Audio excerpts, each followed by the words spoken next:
while we may have made some major strides in culture in terms of representation of trans people and understanding of trans people, it's so devastating to know that the story that's told here has continued to be repeated over and over and over.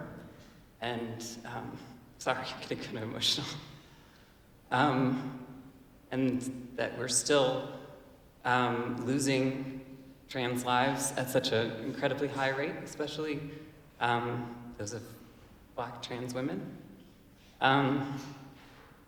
But stories like this and films like this humanize and tell the stories of trans people in ways that change culture and change understanding. And so I guess I wanted to start off talking about sort of the legacy, your experience of the legacy that this film has had in terms of opening people's minds about the trans experience. And I want to thank you for being moved. It's, you know, in our culture, we're often taught not to be moved in public. We're taught not to engage, and it's probably part of, at least the epidemic, I would think, of why our culture is having some of the problems it's having. And more recently, there's been a challenge to people looking at stories that are painful, because there's talk among part of the younger generation that I'm at least experiencing, well, why would I want to see something painful? Why would I subject myself to that? So you asked such a vital question, certainly by talking about your emotion, and thank you for the support of the movie and for the storytelling of a trans person. But in terms of the legacy, I almost want to kind of jump back and then forward. Yeah, sure. So I think I was fortunate in that this movie, it is definitely Brandon's story, but it's also, for me, very autobiographical.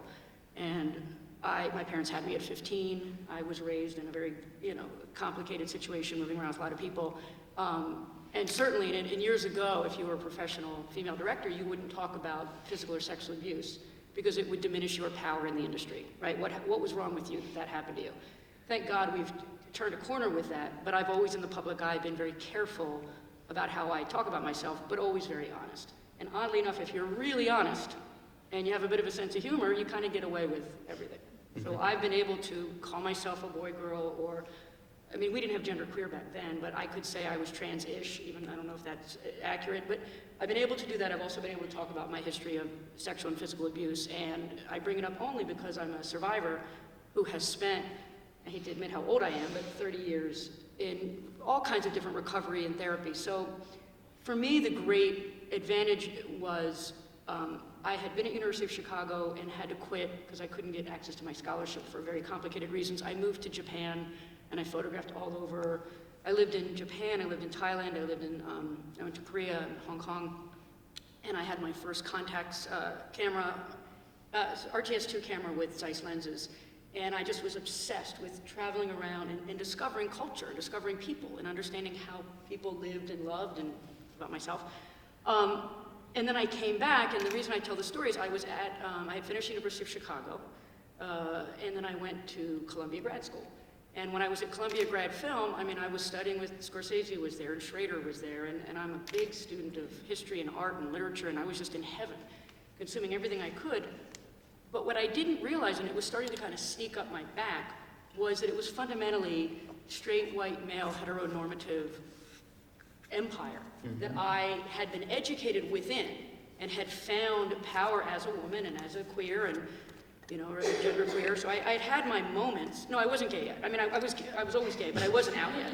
I have to be careful how to get this story right. Anyway, I was at Columbia, and what started happening was I hated being in the buildings. It just was so white and so male and so straight, but I didn't quite know the alternative, except that I knew downtown the dykes were.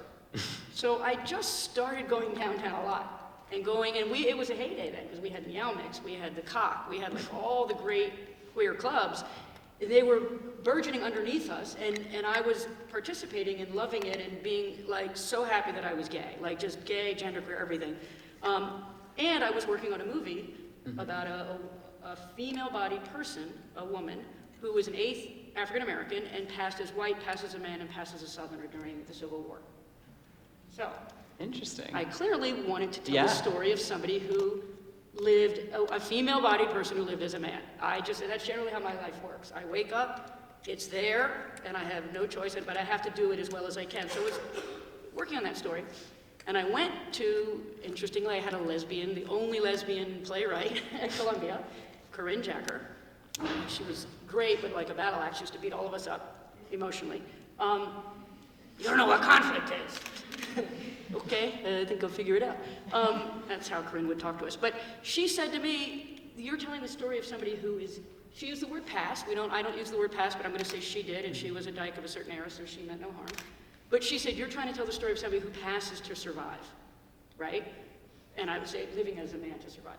I don't think that's the story you want to tell. I think you want to tell the story of somebody who lives as a man because it's who they are. So of course that was my graduate thesis project. That was disastrous because now I had no project. And I didn't know anybody who had lived as a man to survive. But as the movie gods work, I was projecting 35 millimeters and getting to some of your financial questions. Yeah. Yeah, it's kind of moved it in.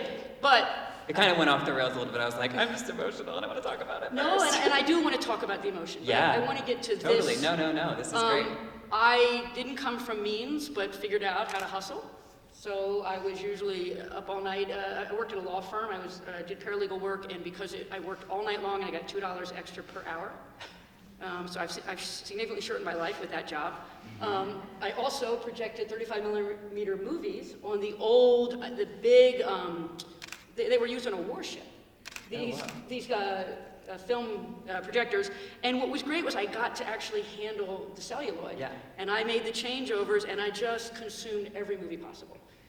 But so what was happening was I was consuming kind of world film, and but it was very hetero. Yeah. And very male.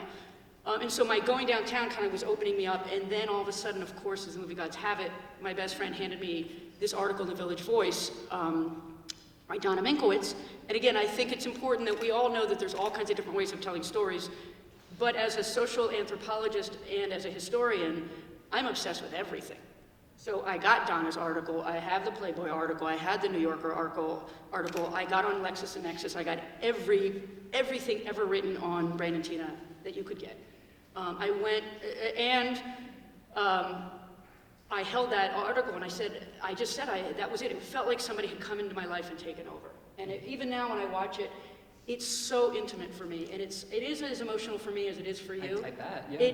Rewatching it and loving Brandon. So I'll tell you what happened was I just fell in love with Brandon. That was the main thing. I was like, this person is fucking great. Yeah. They just, in the middle of, where they were in Nebraska, without the resources, without the language, and that's why in the movie we're always having Brandon struggling. He knows from inside how he feels, but the world isn't matching, but he's moving the world to try to get his ability to make meaning and be self. That amazed me. And then the charm at which he did it, that he was so damn good looking and so charismatic, and he was like winning moms and girls and fucking everybody, and I was just like, it's pretty fucking cool. You know what I mean? Like, I like that. He was a stud. And that he just was willing to live on his own terms. And then, of course, the love affair with Lana, because I'll tell you that in a minute, but she was amazing. And then the boys, we'll just call them men, that he actually was friends with. And the way that they destroyed him, and it wasn't just, I hate you, I'm going to destroy you. There's a beautiful documentary,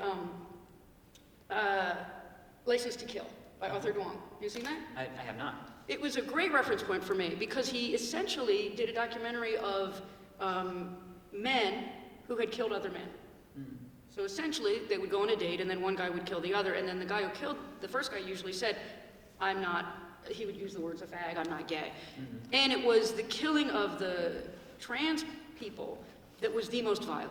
That what we began to understand is that it was a reflection of the person. It wasn't just I hate you because you're totally other. It's I hate you because you reflect me. Because you represent some part of my humanity, my repression, and there also may be desire.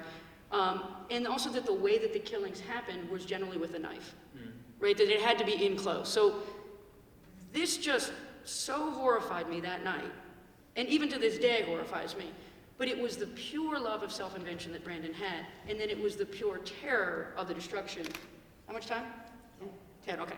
The pure destruction that opened up in my mind because I had been living abroad, because I had already been through my own physical and sexual stuff, and because I already had a handle on me, it was almost like I now had the wherewithal to have a handle on him. And so I just adopted Brandon that night. It was the strangest thing. The next day I told Andy, who I co-wrote the script with, he said I was walking through Columbia holding on to the Village Voice saying, this is my next movie, which you don't make a movie at that period. I was in my first year. I immediately found, and this is important because I don't think people know this history, we were back, I was online all the time asking, I knew immediately that I wanted to interview, again, the terminology will be old, butch lesbians, and trans people. I just knew immediately that I wanted to talk to as many people who might have had desires, because Brandon was dealing with a female-bodied person with a female body, Brandon was a trans man, so all these things. I just, let me just talk to everybody. And I just have years and years of cataloging, whether it's Jay Prosser, who was transitioning then, or Jay hooked me up, Jay's now an academic, with a group self-called Transsexual Menace. Do you know them? I've heard of them, yeah. Okay, so they were like, there's a group called Transsexual Menace, and they're going to Nebraska, and somebody just dropped out, why don't you go? So I was like, okay, I gotta get a hold of $250. I gotta get off my fucking jobs. And I went, because I had to pay for everything, and I flew to Nebraska with Kate Bornstein, Nancy Nangeroni, Ricky Ann Wilkins, Tony Bredonetto, I'm surprised all the names of this. So it was my first time, well, I had already been talking to Jay, and I'd been starting to meet transsexual people and interviewing them about their desires, their love life, and how, and I always said to everybody, tell me what you think Brandon was going through, what do you think was happening? So we lived together for a week, and I filmed all of them, which was extraordinary. And at some point, they were like, are you transsexual? And I said, I don't know. Because what do I know? I'm genderqueer, I like to dress like a boy, I can pack, I can fuck like a boy, but maybe not, just depends. I didn't know where this would take me, and I wasn't scared of it, I just was like, I don't know, but maybe I can figure it out. So Kate called me he for about 5 days. What's he thinking? What's he doing? And it was kind of this thing, and she was like, that's perking you up, right? And I was like, well, I don't know what it's doing. It's doing something. So I went through that with her. And then we all went to the murder trial, and that was devastating. And I ended up meeting Lana, I ended up interviewing Lana, I met the court reporter, I did everything you could to understand the story. And how long did you spend with them? With who? With Lana, that's... Well, I went back twice. Yeah. So I spent that first week, so what happened was, our friends who were part of Transsexual Menace left, but I just was so obsessed with the story, and there it was, the murder trial was happening, that I decided to stay on my own. And then Kate said, I'm gonna stay with you. I don't think you should stay here, given the Brandon, all that. And I was like, sure. So Kate said, I'll pretend to be your mother and you can be my son. And I was like, okay, I don't know if that's gonna work, but let's just be a little chill. Like, you're gonna stay with me to protect me. I'm not really sure that this is better. And we stayed in the hotel, and everybody knew when we came and went. But it was like we had our adventure of kind of imagining what Brandon might have been going through. And then in terms of the legacy, so I think the beauty was in one of the interviews, so I stayed for another week. So maybe I was there 2 weeks at that point. Then I went back a couple times, met Lana. And it was so beautiful when I rewatched the movie, it's so drawn from life and then shaped into myth. Again, not to be self-satisfied, but like it is shaped, meaning I can see the things that were smoothed over, but like the karaoke. Lana was like, will you remind me of Brandon? And I was like gonna faint, right? And then she's like, well, why don't you sit down? I was like, okay, this is kind of unreal, right? So I'm talking to her, and she's like, I used to sing karaoke to Brandon, and I have a videotape of it. Would you want to see it? And I was like, oh my God. So she puts on Bluest Eyes in Texas. Oh, wow. And she's singing karaoke to Brandon. To this day, we redid Bluest Eyes in Texas with Nina Persons of the Cardigans, and it's like, the song is more perfect than anything I could have written. It's just fucking crazy. It's all about their story. So they were unconsciously, fictively living this crazy reality. Yeah. So much in the movie is pulled from the authentic details that I gleaned with all that obsessive kind of being engaged with it. So in terms of the legacy, I got an X rating. Oh, wow. Which, so many things I think people don't know. So at the end of this, and I know we probably have like 5 minutes, I'll go fast. I can talk very fast. Just tell me if I go too fast. So I was in my editing room, and you lock the movie. Oh, I want to go back to the rape. We screened the rape, and people said, I hate the rape, I don't like this, right? And I said to Christine, well, they're not supposed to like the rape. And she's like, well, you have a point about that, but she's like, but they can't dislike your movie because they dislike your rape. And I was like, and she was like, it goes on too long. And I was like, but the rape is like, Brandon was raped for like 10 hours. What are you talking about? Like, why can't people sit through a goddamn 5-minute long rape scene, right? They need to wake up. And it was a really interesting moment of learning that I was alienating my audience. So I give out questionnaires and I give back answers and I go through them and I basically feel the audience and I sit with the audience and they were right. It was too brutal and too long. So I kept cutting it down. We went through 7 different iterations. If you notice, you don't go stripping, vaginal rape. You don't do the stripping and then the kidnapping, the vaginal rape, the anal rape, and then the cop, right? You notice that because you guys just saw it. We used to cut it that way. And the problem was, it was pornography of violence. We were brutalizing Brandon over and over and over, and people couldn't take it. They hated it. So in fact, the movie is restructured so that essentially I always thought that the cop questioning Brandon was a rape. It was a re-rape. It was actually the one that made Brandon surrender. It was the time that Brandon remembered how awful the rape was. And it was the time that Brandon admitted he was raped in his vagina, which was John's attempt to annihilate the masculinity. And it was the emotional coming to terms of, it was in my vagina and I have a sexual identity crisis. The important thing is, every word in that scene by Brandon is taken from a real tape. That on set, I have the tape of the sheriff interviewing Brandon, and I cried and cried and cried over it for so many years. And Hillary was listening to it the night she performed the performance. Wow. So in terms of legacy, what I think is very interesting is so much of what I did get is in the movie. I learned as an artist so much more how to be a better artist by taking responsibility for the images of violence that I put into the world. So for me in particular, given my history, I am very interested in violence, emotional and physical, and sexual. And I am interested in representing it. And yet, the notion that I would ever create pornography of violence and disrespect the person I'm making the violence about, disrespect you, the audience, or ever encourage somebody to say, hey, I want to go rape somebody, would be a nightmare for me. But every time I set out to make violence, I take responsibility knowing that I could potentially accidentally make pornography of violence. So I like to consume... It's a fine line to, yeah. Yes, and one must always be asking. Totally. So I consume pornography in my life, so I think pornography is good. I just don't think that pornography of violence is good. So in terms of the legacy, I think we got that in there. Anyway, I got the X rating, and it was for the orgasm went on too long, the cum wipe, and the anal rape. And so I was like, they just said, just make your movie less intense. It's too intense. And I was like, my whole point is to be intense. Right. So I said, I'm going to go argue it to the MPAA. And they're like, nobody does that, Kim. Oh, you're going to do it. So I went to the MPAA, and because I was a state champion debater, so I have a little experience with that. And I presented my case, and it was fucking great, right? It was just like, I thought, you have to wipe the cum off, that's sanitary. Who's ever been hurt by an orgasm that lasted too long? And men are orgasming all over the place, right? Why can't we let some women orgasm a little bit? And then the third thing was the anal rape. I said, if you cut the rape in half, which I've so carefully crafted in order to have the most empathy and the most impact, you're going to be encouraging rape, because you're going to basically be saying rape isn't that bad. Yeah.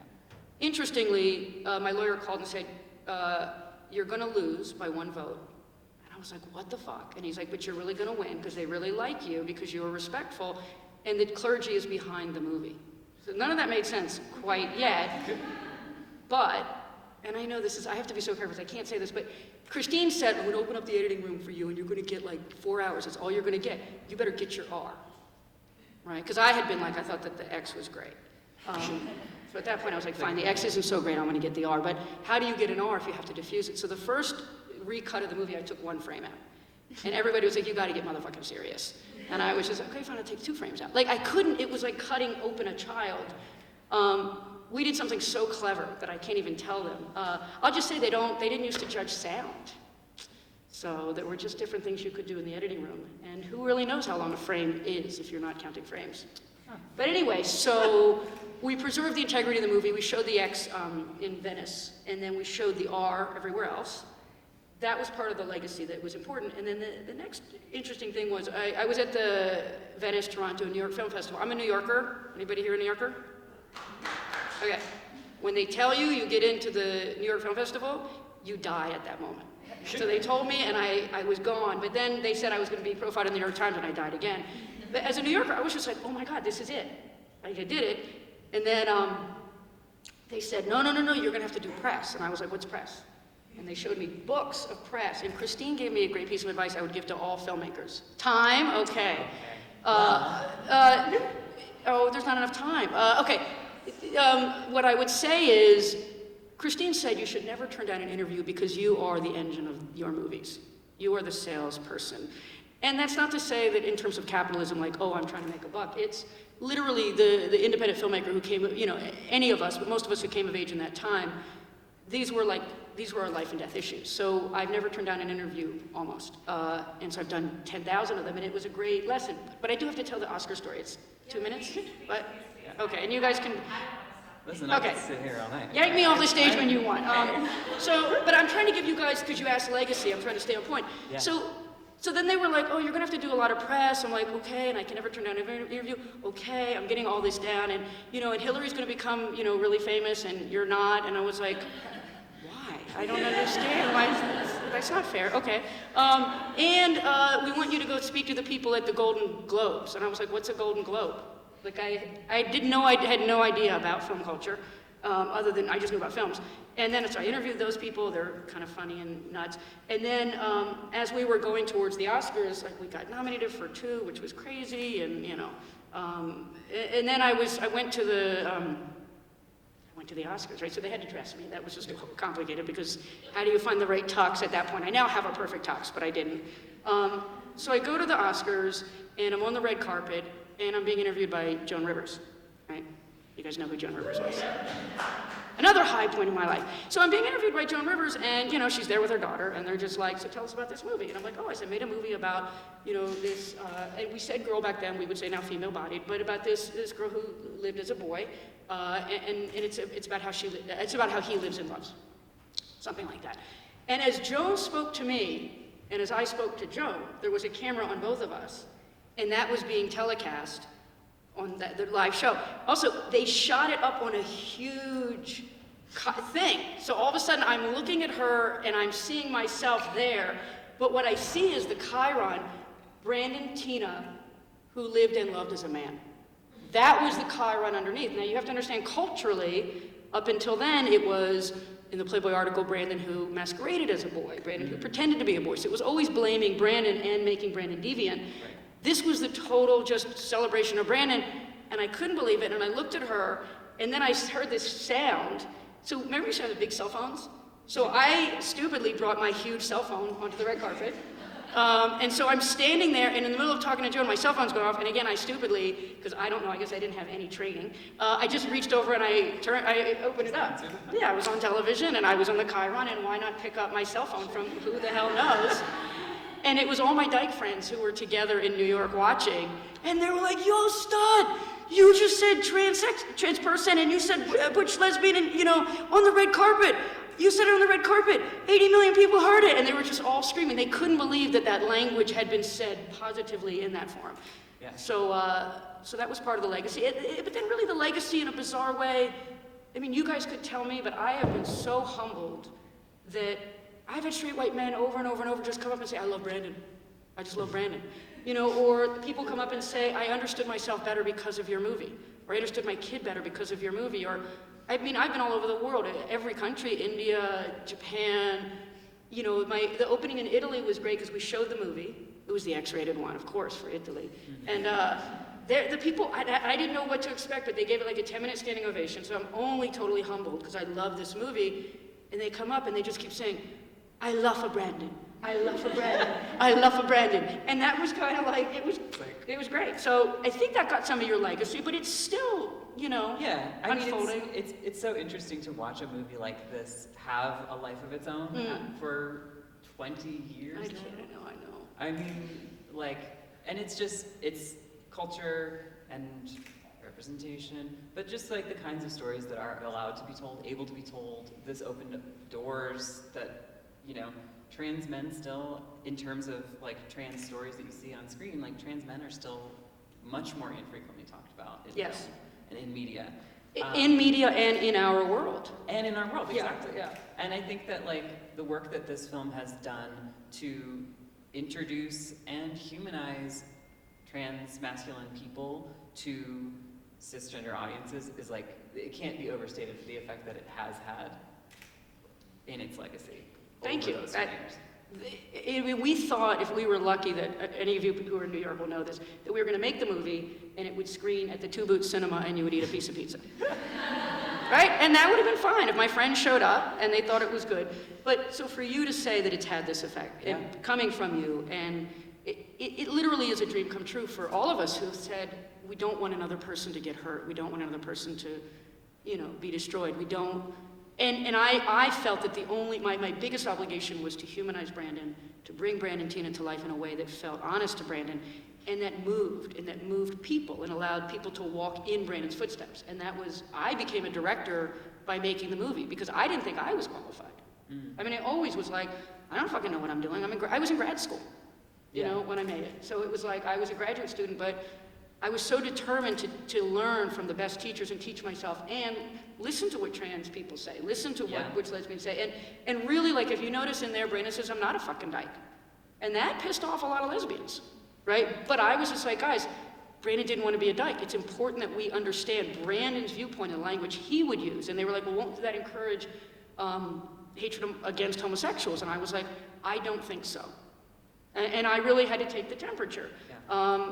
Other things about like that he was researching the operation. Those were all things that I found out to be true, and I thought that they were important guideposts to give you as you were going through the story in order to be inside Brandon's point of view. Yeah. One thing I had forgotten about it, actually, that it was interesting to see, I thought that it had started with the audience not realizing that Brandon was trans, but I like that it starts with a conversation with the friend, so the audience is kind of in the headspace with him, alongside of him, as opposed to it being kind of more of a like reveal narrative. Well, you are bringing up the most important thing to me. So if the biggest challenge was how do you make a character that people, at that point really back in queer culture, because I'm older than you, it was, yes, of course. And I don't go by the word lesbian because that's complicated for me gender-wise, but let's say technically I was a lesbian. The white lesbians hung out with the white lesbians. That was pretty much what happened. There was not, I come from, my brother and sister are Puerto Rican and Japanese, and I have African-American cousins. So for me, the cross-racial thing was just always, I always had friends that were everything. But I did notice that the girls, really, it was pretty white. And also there wasn't much mixing of lesbians and trans people, because I think there was still a more, I don't know if it was feminist, I don't know what it was, but there was just a, well, actually interesting, LGBTQ, and there's one more. IA. Yeah. So Plus? when I was a kid, it was just gay. Yeah. So think about it. Like, we would go out to a bar and it's like, it's a gay bar. It's like, oh, it's a guy's bar? Right? So then you had lesbian added. Then you had, you know what I mean? So it was an evolution, which I found really interesting over time. Yeah. But so in terms of your thing, so if that person who in the queer culture was not understood and not particularly celebrated in the right ways, and then if also in certainly the mainstream culture, most people had not probably met a trans person. Totally. So say that's what you're dealing with, and this person was raped and killed because of who they are and how they love, and you're gonna make a movie about them. How do you tell the story in such a way that you overcome this huge cultural gap? And so, from what you're saying, there were producers who said, start with Brandon at the top of his game when he's like a great, he's a guy. And I'm like, that's the worst place to start. Because then you're doing what Playboy did. He masqueraded as a boy, right? So if you met Brandon looking like a boy, and then I revealed to you that Brandon, in fact, is female-bodied, you're already going to hate Brandon. Because that's the setup, because he lied to you. There's a deception in that. Yes. That I think, is a really core component of how a lot of very transphobic narratives are told about trans people. So it's like, obviously, I love that it starts off with, especially also the sort of interplay of like a queer friend being transphobic to a trans person. Because it is kind of like underlining the really nuanced, like, sort of political, within friend groups, within Right. queer groups, like just some understanding other parts of one's identity and, you know, miscommunications and lack of like full comprehension. I think that was like one of the aspects I found the most interesting on this rewatch, because I was like, right, that friend is pretty rude and shitty throughout the whole like time that you see them on screen. Right. But obviously they had a relationship, and you can tell that there's a friendship there. But it's like, it was something that I was like, I don't really ever see that kind of thing represented well in films, and that was an interesting thing to see. That's very interesting because, in fact, Brandon wouldn't have probably had a straight Totally. friend who could have dealt with that. Totally. Probably didn't have a straight female friend because what couldn't tell them. Certainly not a straight male friend. So the gay male friend who at least is aware of There's like an honesty there. Yeah. in queer sexualities.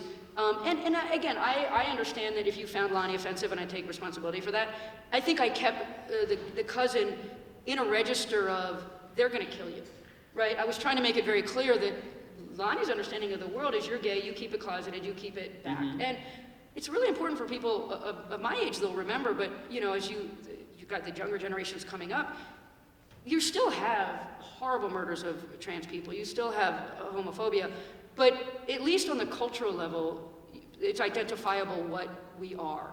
And that you didn't have in the mainstream. You had no access to that. Yeah. It wasn't, possible. Yeah, I mean, I find it, yeah, it's just so fascinating to see this as a document of exactly its time and as something that relates to current time and current representation, current cultural, like more, it's so interesting to examine that in a sort of wider context. But I feel like we probably ran over our time very intensely. I have so much I could keep asking, but You can go for 4 minutes. does anyone else have questions? I'll stay as long as you guys want. We'll get Yeah, kicked out when you want. can we? You have 4 more minutes. Oh, well, Okay, sure. yeah, so, You ask or they ask, whatever. I mean, I have a whole other list of questions I wanted to get to. Well, go we fast. could just keep going, but I want to see what everyone else in the audience had to say. Are there any questions from the audience members? Right there? I have a question that's not the same thing, certainly not the same thing, but Matthew Shepard died right before you started filming it. When we were filming, it was heartbreaking. How did that affect the production of it? It was devastating. I mean, for Brandon Teena to be killed the way he was, and for that to cause me to go on this journey, and then all these people to join me, and so many resources people shared with me. Yeah, we were shooting, and it really just cast a pall over the whole set. Because you felt powerless, What can we do? Well, you did what you did. We did what we did, yeah. You do the best you can. Does anyone else have any other questions? Back there? Yeah. Seeing that these guys are in prison and on death row, is anybody keeping track of when they're coming out for parole? Is parole off the table? We want to make sure that they never got out of jail ever.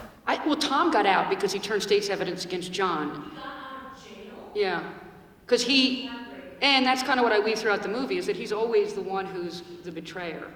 Yeah, it's heartbreaking. And I think John is getting out. What? Yeah. It's not hard to, I mean, we can look it up. I'm pretty sure Tom was always out and John got out.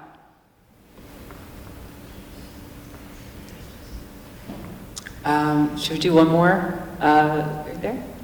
Yeah, with Chloe Sevigny's character kind of hesitating to go with Brandon in that scene, is that true to what happened? Because there's like a moment there where you're like, if she went with him in that moment, she like jumped out the window, and then there's like, I don't know, I'm just curious to the story if that... That is true. There were two things that were fascinating about meeting Lana. Obviously, the karaoke was a high point. I always was in the story like, well, when exactly did she know that Brandon was female-bodied, right? So I asked her, I said, at that term you would have said, when did you know Brandon was a girl? And she was like, oh, I knew when they stripped Brandon that Brandon was a girl. I said, okay, so that was the moment. Up until then you didn't know, and then you knew, and then she was like, oh no, I always knew Brandon was a girl. And I was like, okay, wait, so you always knew Brandon was a girl? No, I didn't really know Brandon was a girl until, and what you saw was her pegging this physical thing. It moved all around, and I like to think, if I had more time with the film students in here, or anybody, I like failure. Failure is really important to me. So when Lana told me that, it was like a failure of my narrative, right? I was like, okay, I don't know how to write a story where the person is knowing and not knowing all the time. But then I thought, oh my fucking God. If I write a story where the person is knowing and not knowing all the time, that's pretty cool. So a lot of times and that's how I wrote her, right? She's trying to hold on to the fantasy she knows and doesn't know. Now, in terms of her leaving, that all happened because she told me. But the more important choice that I had to ask was, why didn't Brandon leave? One of the most important questions. The guys have raped Brandon. They clearly have the capability of killing. Why didn't Brandon leave? Go anywhere outside that town, and those boys probably wouldn't have found Brandon. So really, what I was back engineering on a dramatic architectural level is, how do I keep Brandon alive as a human being? He's not committing suicide. How do I not make him bringing this fate onto himself, because I'm not interested in blaming him for what happened to him, but how do I give truth dramatically to the choice that he made to not leave? And that was really interesting. So that was why I bring it to life with them. So what I have is, after the rape, these two human beings connect. That's it. Lana has always, right, same way she was like, he's a girl, he's not a girl. Lana always promises Brandon everything, and then goes and hangs out with John. So Lana really helped catalyze and keep John around Brandon. Same thing with her mother. So I think at the end of the day, Lana, in a way, was a cause of the death. But again, it's tragedy, so 5 people are usually involved. Had she not dated Brandon, right? Had she just made him leave? Like, it was just interesting that she kept keeping him around, and she knew more than he did how dangerous Tom and John were. I think she was kind of like a Lady Macbeth in that kind of sense, and then her mom too. So does that make sense of your question? Okay. Okay. Well, thank you so much. Thank you so much.